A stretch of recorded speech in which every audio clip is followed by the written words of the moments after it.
মানুষের সভ্যতা কিভাবে ধাপে ধাপে উন্নত হয়ে আজকের অবস্থায় এসেছে তা একমাত্র জানা যায় ইতিহাস থেকে। পুরনো দিনের কথা ও ঘটনাকে বলা হয় ইতিহাস। যে বই পড়লে পুরনো দিনের কথা ও ঘটনাকে আমরা জানতে পারি তাকে বলা হয় ইতিহাস বই। আর এই ইতিহাস থেকেই আমরা জানতে পারি অতীত দিনের মানুষের নানান রকম কথা।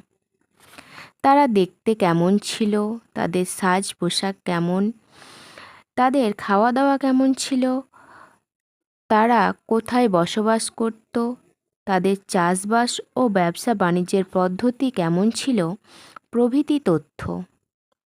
নানা দেশের মাটি খুঁড়ে অতীতের বিভিন্ন জিনিসপত্র পাওয়া গেছে।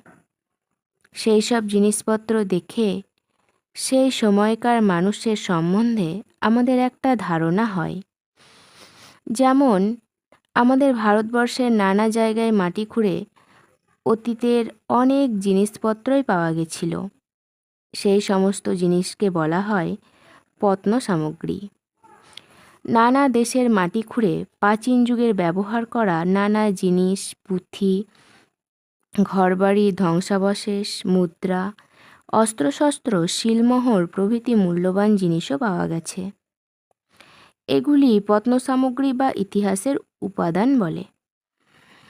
আর যেসব জায়গায় মাটি খুঁড়ে এইসব পুরনো জিনিসপত্র পাওয়া গেছে তাকে ধ্বংসস্তূপ বলা হয়।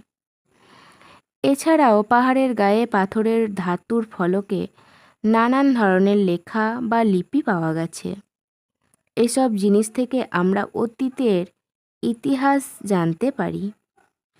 অতীতের নানা উপাদান থেকে নানা তথ্য আবিষ্কার করে যারা ইতিহাস বই লিখেন তাদের বলা হয় ঐতিহাসিক। পুরনো দিনের বা অতীতের কাহিনী জানার জন্য আমাদের ইতিহাস বই পড়া একান্ত প্রয়োজন।